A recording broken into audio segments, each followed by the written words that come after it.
Se tivera a sensibilidade dun artista, isto sería unha obra de arte. Pero non é máis que un anuncio de televisión.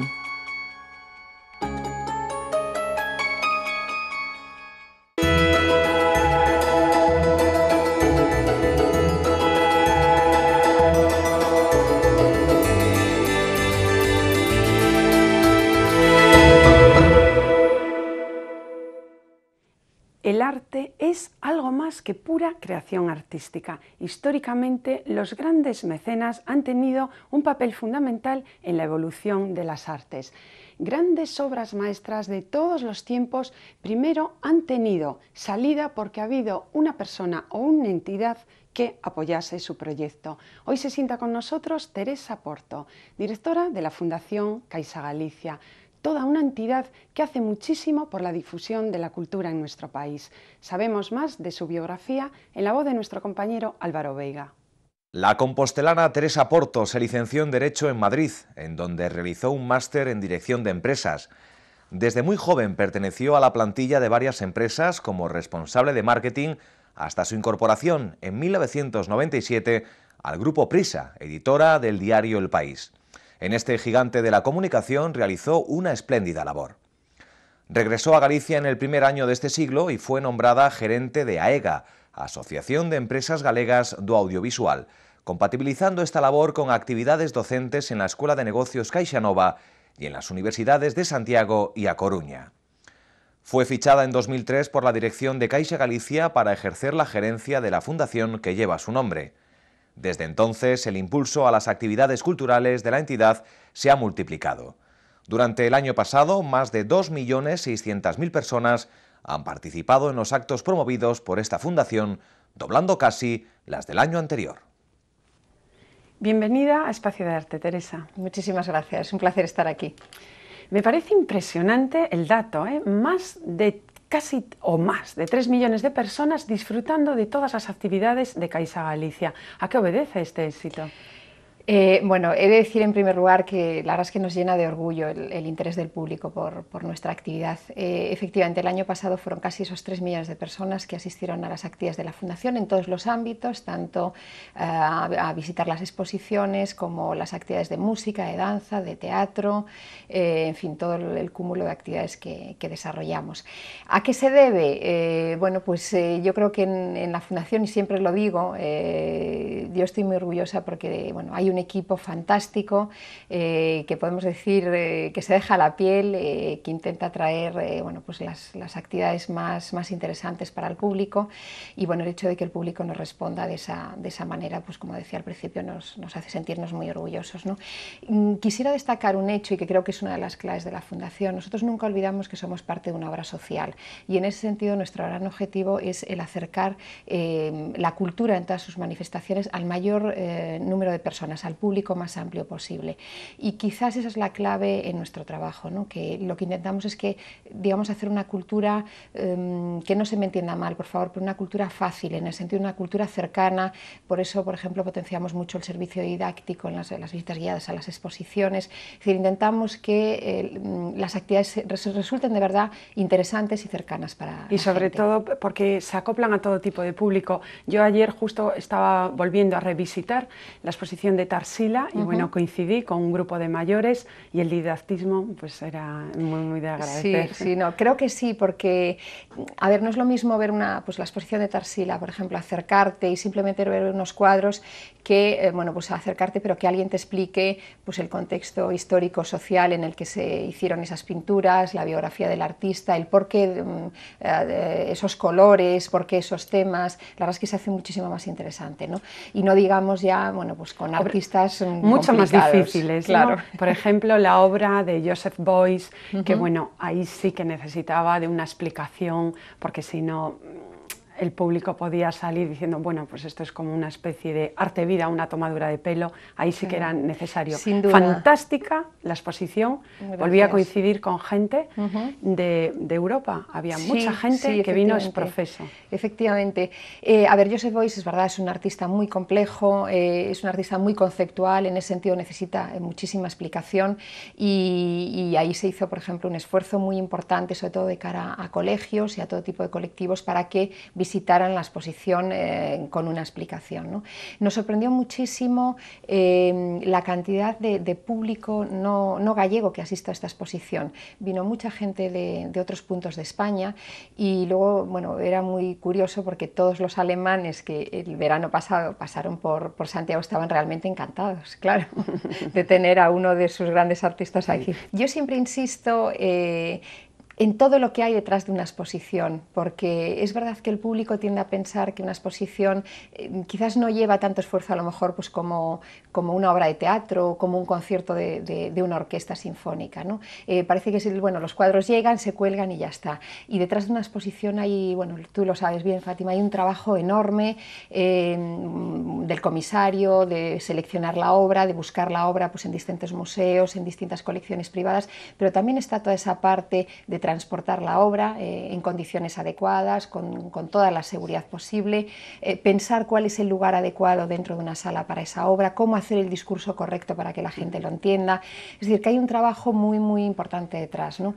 Y bueno, intentamos, la verdad, que cuidar mucho eso, porque nos parece que es una parte fundamental también para que la gente entienda mejor lo que los artistas nos quieren contar, ¿no? Piezas exclusivas, estabas hablando de las dificultades.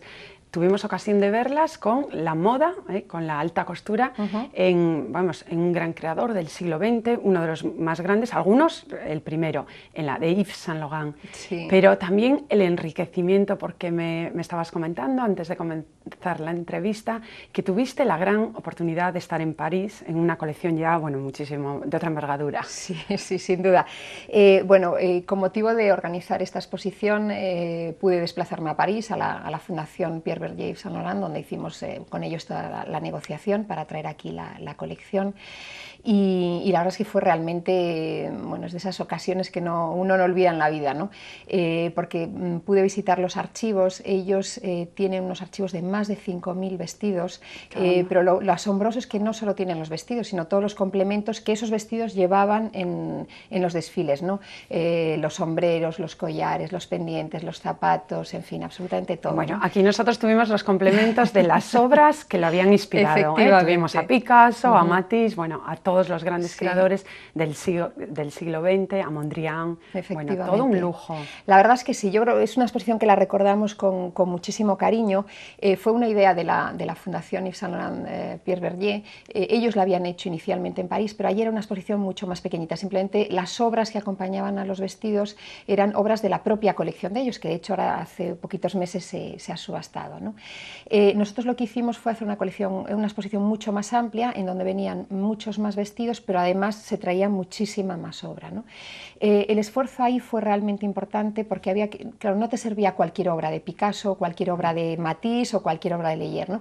Había que buscar exactamente la obra a la que dio lugar posteriormente al vestido.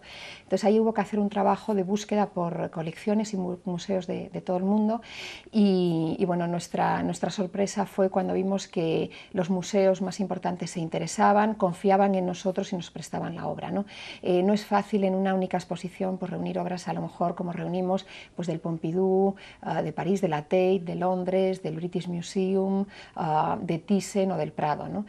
Bueno, pues eso te da una idea de las magníficas obras que había. Nosotros tuvimos un comentarista, hablamos sobre Yves Saint Laurent en nuestro programa y Romain Padin ya dijo que, bueno, Romain viaja por toda Europa continuamente y la calificó como la mejor colección, la mejor exposición de alta costura de toda Europa. Bueno, es muy de agradecer ese comentario y sobre todo viniendo efectivamente de un gran Romain, experto y profesional. Sí, sin duda. Bueno, una colección, Teresa, que ya pasa de las 1.500 obras. Sí, efectivamente. Digamos, uno de los ejes fundamentales en todo el esfuerzo que la Fundación Caixa Galicia realiza en el ámbito de las artes plásticas es precisamente esa colección, la colección de arte Caixa Galicia. Como tú decías, supera ya las 1.500 obras, son cerca de 300 los artistas representados. Es una colección, ha cumplido ya pues, casi 12 años de coleccionismo, es decir, que se empezó en un momento en donde el coleccionismo privado, el coleccionismo institucional, pues era muy escaso en este país, ¿no?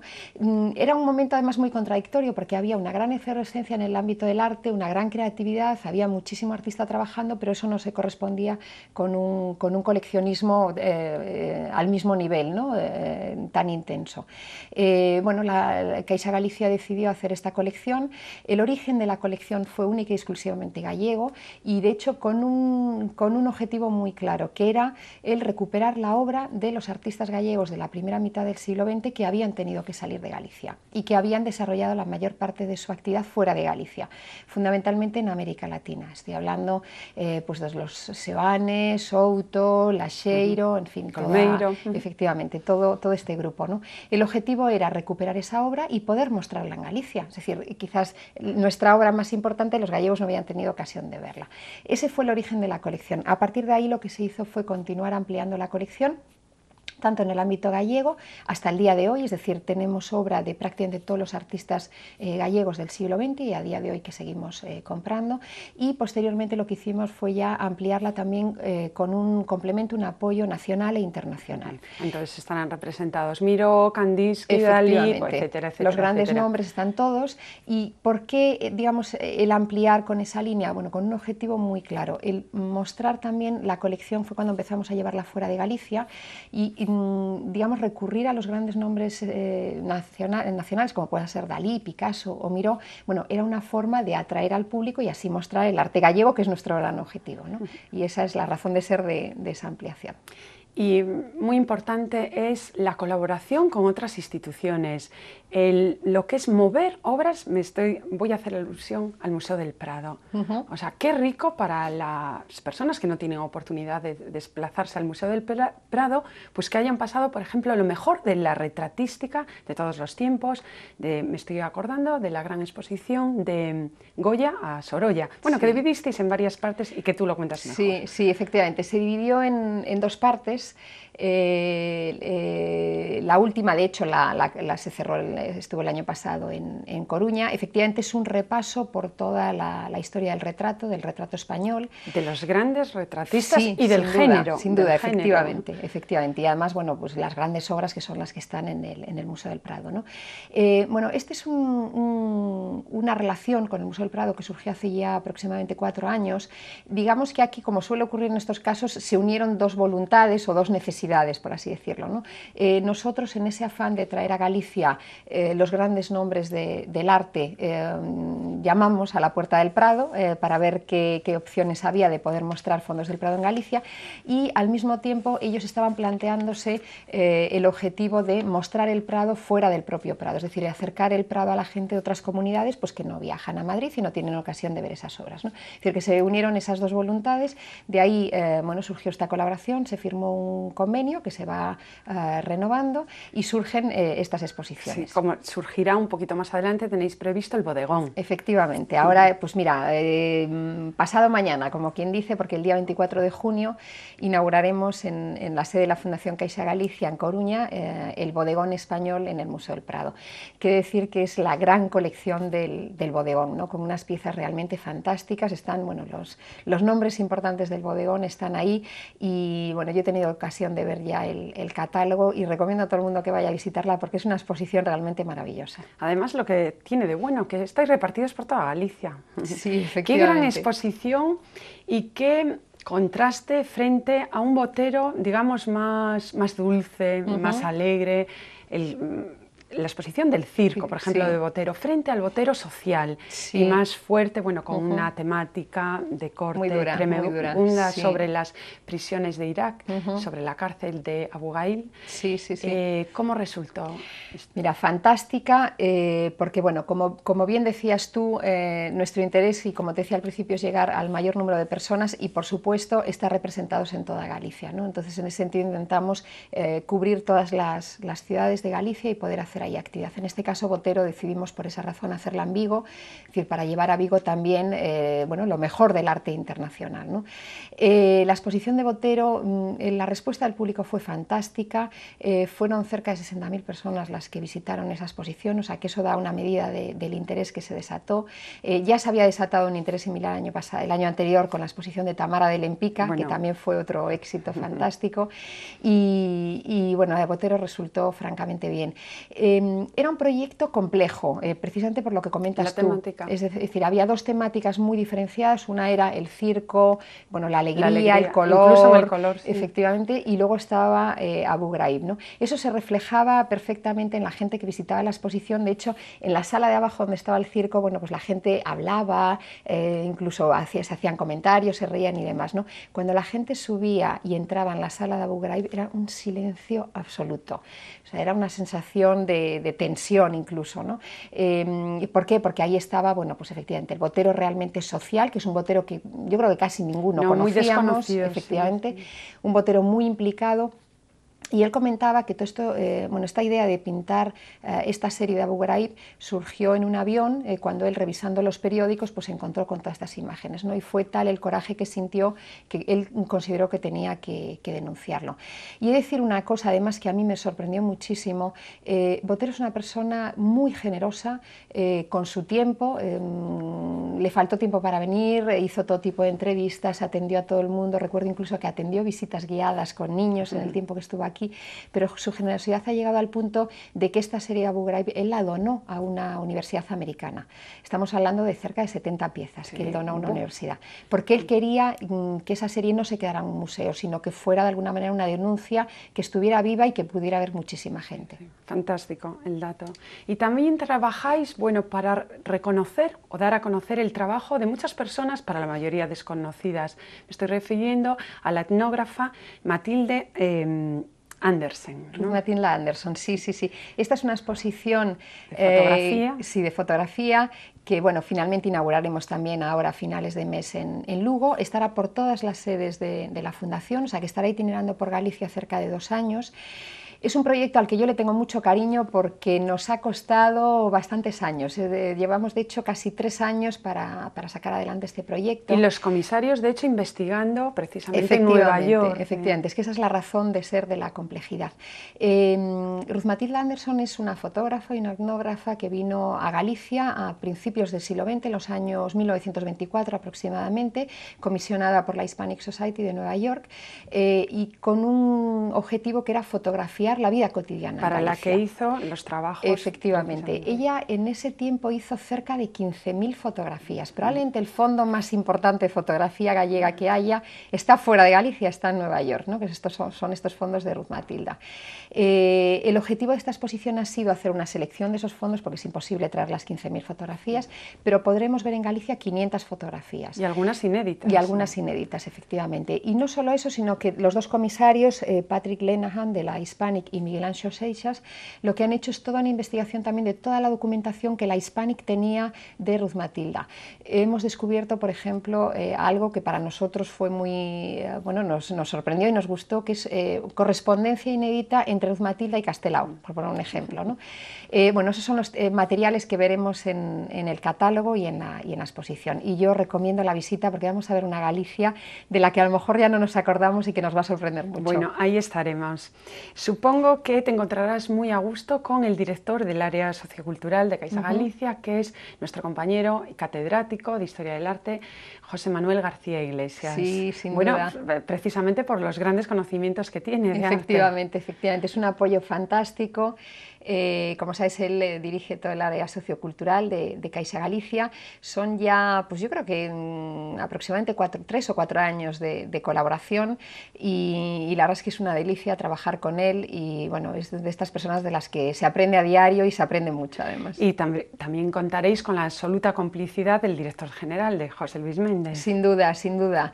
Quizás podríamos pensar que bueno, pues sus quehaceres habituales en el ámbito financiero no le dejarían dejarían tiempo para la fundación, pero la verdad es que se involucra muchísimo, es un ámbito que le gusta, siempre está con ideas, con proyectos, y la verdad es que su complicidad es total y su apoyo es fantástico para poder desarrollar siempre proyectos complejos, ¿no? Siempre nos echa una mano pues, para llamar a aquella persona que necesitamos para conseguir una obra o para hacer una gestión. La verdad es que es una delicia trabajar con los dos.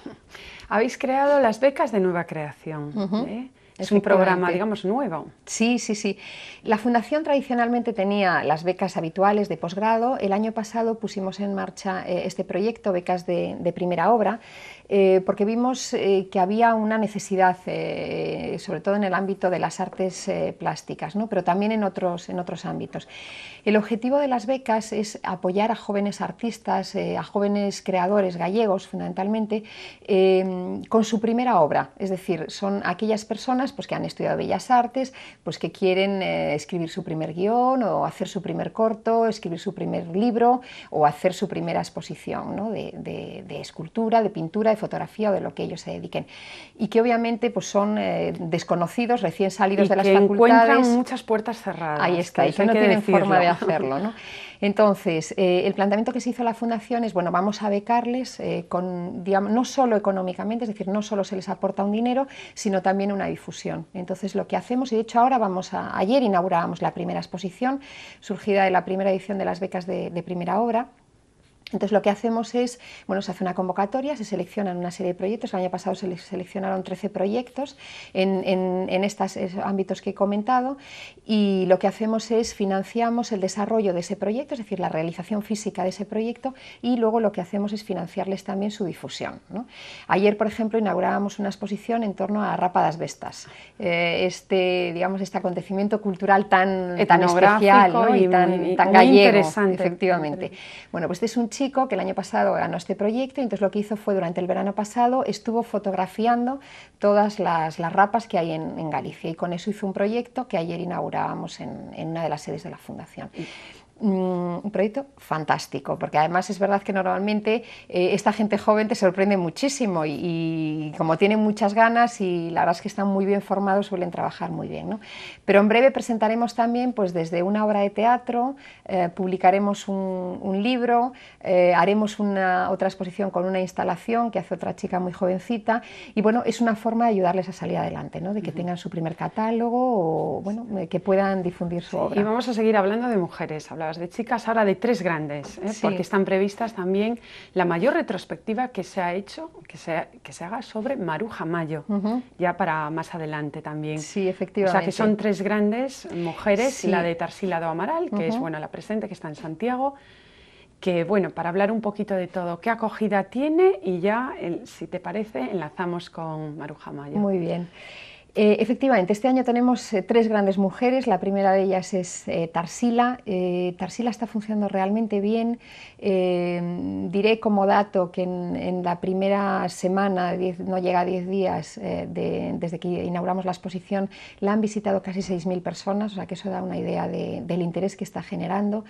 Es una artista desconocida aquí en Galicia y en España, y bueno, creíamos que como gran artista brasileña que es, y por la relación que hay entre Brasil y Galicia, pues teníamos que darla a conocer aquí, ¿no? Es quizás la gran retrospectiva que se ha hecho de Tarsila en España. Recorre los 20 años más prolíficos de su creación. Se ha hecho un esfuerzo muy importante, porque diría que el 99% de las casi 80 obras que están aquí han venido de Brasil, lo cual da una idea de lo difícil que ha sido, ¿no?, realizar la exposición. Pero bueno, la respuesta del público está ahí, y eso es lo que importa. Brasil, pero también podemos hablar de La Habana. Sin duda, sin duda, porque tenemos también en Pontevedra, están en estos momentos Los Pintores de Artal. Es otra exposición también muy interesante, y esto nos da una idea también de ese afán que tenemos nosotros de llegar a todo tipo de público, es decir, que no nos centramos solo en una disciplina, sino que ampliamos, ¿no? La exposición del Museo de La Habana, que tenemos ahora mismo en Pontevedra, es una exposición muy especial, porque lo que hemos reunido es una serie de óleos, pero que van acompañados de paletas pintadas por los pintores que también pintaron esos óleos, ¿no? Esto es una colección que hizo la esposa de Artal. Artal era un marchante que vivía fundamentalmente entre Buenos Aires y La Habana y fue quizás de las primeras personas que promocionó el arte español en América. De hecho, en la exposición hay una obra de Sotomayor, porque era uno de los pintores que Artal como marchante llevaba, ¿no? El caso es que la mujer de Artal a cada uno de los pintores le pedía como recuerdo que le pintaran una paleta, y eso es lo que se recoge en esta exposición. A mí me ha sorprendido muchísimo porque solo había tenido ocasión de ver el dossier en fotografía, y cuando he visto las paletas al natural son absolutamente exquisitas porque son en un espacio muy pequeñito como puede ser esto. Cada pintor ha desarrollado su creatividad y ha desarrollado pues, los temas más variopintos que nos podamos imaginar, ¿no? Hay una preciosa de Sotomayor, es la paleta más pequeñita de todas y en ella ha hecho unas caritas de dos niños que son absolutamente deliciosas. Una maravilla. Bueno, obras internacionales, acabáis de incorporar la obra de Jaume Plensa.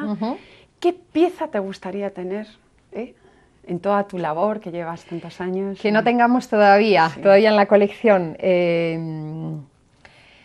Pues mira, hay dos artistas que me encantaría poder hacer exposición aquí en Galicia y que, bueno, si algún día fuera posible, me encantaría que estuvieran representados en la colección. Son dos artistas americanos que creo que son absolutamente fundamentales. Uno es Rothko y otra es Georgia O'Keeffe. Estaremos todos haciendo argullo, haciendo cola. Esa es la petición a los Reyes Magos, sí, ¿no? Bueno, yo creo que serían dos exposiciones absolutamente maravillosas.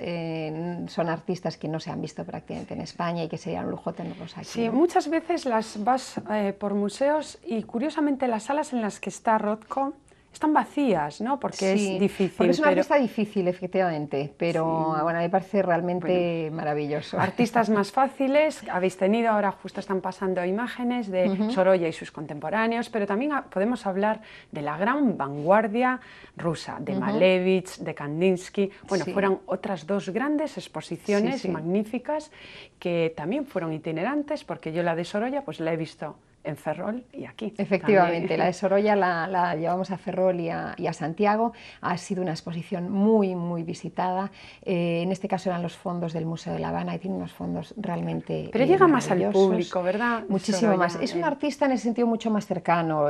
Son los colores, es la luz, el Mediterráneo. Bueno, es más cercano al público, ¿no? Y la gente agradece ese tipo de obra, ¿no? Sobre todo a lo mejor después de haber tenido un Joseph Beuys que es duro a veces. Sí, bueno, pues pero en esta bueno, fue un lujazo, fue una maravilla y muchos tuvimos que defenderlo porque, claro, era lo que estábamos diciendo, muy, muy difícil. Son difíciles, pero yo creo que hay que tenerlos. Ocurre lo mismo pues, con la exposición, por ejemplo, de Cunelis, ¿no?